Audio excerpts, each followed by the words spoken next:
అందరికీ నమస్తే, welcome back to our channel. ఈ రోజు మనతో గెస్ట్గా ఉన్నారు పొలిటికల్ అనలిస్ట్ శ్రీలీల గారు. మేడం నమస్తే అండి. నమస్తే అమ్మా. మేడం, దశాబ్దాలుగా పెండింగ్లో ఉన్న రాయలసీమ స్టీల్ ప్లాంట్ ప్రాజెక్ట్ ఇప్పుడు రీఓపెన్ చేసి మళ్ళీ అంటే దాన్ని కంప్లీట్ చేయడానికి ట్రై చేస్తున్నారు. అంటే దీని వెనక ఉన్న ప్రధాన కారణం ఏంటంటారు? అంటే ప్రగతిశీల రాయలసీమ అనే కొత్త నినాదంతో ముందుకు తీసుకువెళ్తున్నారు. అంటే రాయలసీమ అంటే చాలా వెనకబడిన ప్రాంతం అని, అక్కడ టైం టు టైం పనులు దొరకవని, ప్రతి చోటకి వాళ్ళు మైగ్రేట్ అవుతూ ఉంటారు. ఒక చోటు నుంచి ఒక చోటుకి, ఇంకో చోటు నుంచి ఇంకో చోటుకి. మీకు కర్నూలు అటు సైడ్ చూస్తే ఎక్కువగా, ఇటువైపు ప్రకాశం లేకపోతే ఈ కోస్తా అటువైపుకి వెళ్ళి పాపం వాళ్ళు పనులు చేసుకుంటూ ఉంటారు. చాలా ఇబ్బందికరం. పిల్లల ఎడ్యుకేషన్ పాడవుతుంది. వాళ్ళు అలా రావటం వల్ల వాళ్ళ ఆరోగ్యాలు కానివ్వండి, అక్కడున్న వాళ్ళ పొలాలు ఇళ్ళు అన్నీ వదిలేసి ఆ ఊరు జనం లేకపోతే ఎలా ఉండేది ఒకసారి ఊహించుకోండి ఎలా ఉంటుందో. చాలా ఘోరమైన విషయం అది.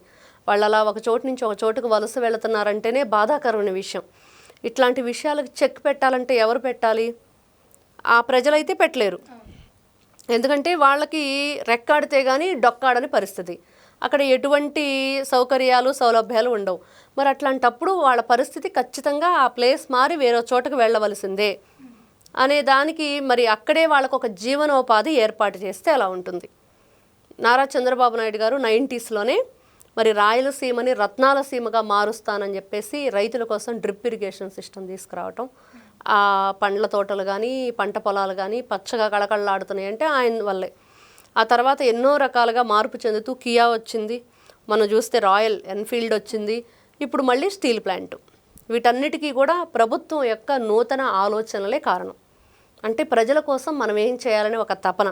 మనిషిని ఎక్కడికైనా అంటే మనసు ఉంటే మార్గం ఉండిద్ది అని చెప్తారు మన పెద్దవాళ్ళు. ఖచ్చితంగా మనసు పెట్టి ఆలోచిస్తే మార్గాలు బోలెడని ఉంటాయి. దేనికైనా ఒక సొల్యూషన్ ఉంటుంది. సొల్యూషన్ లేనిదే ఉండదు. మరి అలాంటిది మరి ఎందుకు ఈ ప్రజలు ఇంత కష్టపడుతుంటే వాళ్ళని మనం చూస్తూ ఉండాలి?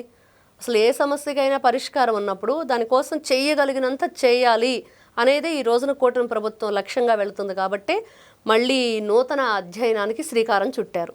అయితే మేడం, అంటే ఇప్పుడు ఈ స్టీల్ ప్లాంట్ అనేది ఆ ఊరికి వెళ్తే కనుక అంటే అక్కడున్న ప్రజలకి డైరెక్ట్గా కానీ ఇండైరెక్ట్గా కానీ ఎలాంటి ఉద్యోగాలు వచ్చే ఛాన్సెస్ ఉన్నాయంటారు? ఇక్కడ వాళ్ళకి డైరెక్ట్గా కానీ ఇండైరెక్ట్ కానీ వందల ఉద్యోగాలు అయితే ఖచ్చితంగా రాబోతున్నాయి. దాన్ని పునరావృతం చేస్తూ మళ్ళీ కొత్తగా దాన్ని నిర్మాణం చేస్తూ యువతకి, అదేవిధంగా ఇప్పుడున్న ఫ్యామిలీలు ఎవరైతే ఇబ్బంది పడుతున్నారో వాళ్ళందరికీ జీవనోపాధి. నీకు ఏదైనా ఒక చిన్న కుటీర పరిశ్రమ పెడితేనే మనకి దానికి ఎంత జీవనోపాధి, ఓ 10-15 మందిని మనం బ్రతికిస్తాం. అలాంటిది ఒక పెద్ద స్టీల్ ప్లాంట్ ఈ రోజున చూస్తున్నాం వైజాగ్లో. మరి అలాంటిది ఏర్పాటు చేస్తే చూడు బోలెడన్ని ఉద్యోగాలు వస్తాయి. మొన్న రాయల్ ఎన్ఫీల్డ్ చూసాం, దాంట్లో కూడా బోలెడని ఉద్యోగాలు. కియా షోరూమ్ చూసాం. అంతే. వీళ్ళు ఎన్ని రకాలుగా చేస్తున్నా కూడా వెనక నుంచి ఒక దుష్ట శక్తి అనేది ఏ విధంగా ఇవన్నీ కూడా చెడగొట్టాలని చెప్పి చూస్తుందో కూడా మనం చూస్తున్నాం. కాబట్టి దయచేసి ప్రజలు చాలా అప్రమత్తంగా ఉండాలి, చాలా శాంతంగా ఆలోచించాలి. ఆలోచించి చైతన్యవంతంగా ఉండాలి. అంటే మరి మీరు ఇప్పుడున్న ప్రభుత్వం చేస్తున్న పనులకి ఆసరాగా అండగా నిలబడి వాళ్ళ అడుగులతో అడుగులేసి కదిలితేనే పిల్లల భవిష్యత్తు బాగుండిద్ది, ఇప్పుడున్న వాళ్ళ భవిష్యత్తు బాగుండిద్ది. అంతే. అయితే మేడం, ఇప్పుడు ప్రభుత్వం ఏదైతే ఉందో ఇంకా వలస వెళ్ళడానికి చెక్ అంటూ అంటే కొన్ని వర్డ్స్ చెప్పడం జరిగింది. అంటే ఇప్పుడు ఆ ఫ్యాక్టరీ ఏదైతే అక్కడికి వచ్చిన తర్వాత అది పాసిబుల్ అవుతుంది అంటారు. అంటే అక్కడ ఉన్న ప్రజలు మళ్ళీ బయట వేరే పనుల కోసం వెళ్ళకుండా అక్కడే పని చేసుకొని అక్కడే ఉండే విధంగా ఆ ఛాన్సెస్ ఉన్నాయంటారు? అసలు ఖచ్చితంగా ఫ్యాక్షనిజానికి కేర్ ఆఫ్ అడ్రస్గా ఉండేది, కరువు కాటకాలకి కేర్ ఆఫ్ అడ్రస్గా ఉండేది.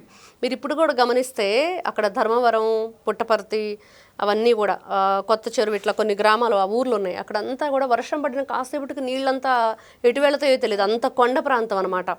అట్లాంటి కొండ ప్రాంతాల్లో చాలా రాతి గుండె కలిగిన మనుషులే ఉంటారా అన్నట్లుగా ఉండేది ఈ ఫ్యాక్షన్ చూసినప్పుడు.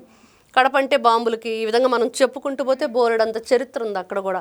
కానీ వీటన్నిటికీ చెక్ పెట్టాలంటే వాళ్ళల్లో వివేకవంతంగా మనం ఏ విధంగా తయారు చేయాలి, వాళ్ళకి మంచిగా జ్ఞానం ఇస్తూ వాళ్ళ పిల్లల్ని కూడా ఏ విధంగా చదివించాలి. వలస వెళ్ళేటప్పుడు పిల్లలు ఇంట్లో ఉన్న పెద్దవాళ్ళ దగ్గర ఈ మధ్యకాలంలో నారా లోకేష్ గారు విద్యా విధానంలో కొత్త మార్పులు తెచ్చినప్పుడు కూడా ఈ ఏదైతే డ్రాప్స్ బ్యాక్అవుట్స్ ఉన్నాయి ఇవన్నీ ఎందుకు ఉన్నాయి అనేది గమనిస్తే స్కూల్స్లో మెయిన్ ఈ తల్లిదండ్రులు వలస వెళ్ళటం వల్ల ఇవి ఉన్నాయి అనేది కూడా ఆయన స్వయంగా వెళ్ళి కూడా తెలుసుకొని వచ్చారు.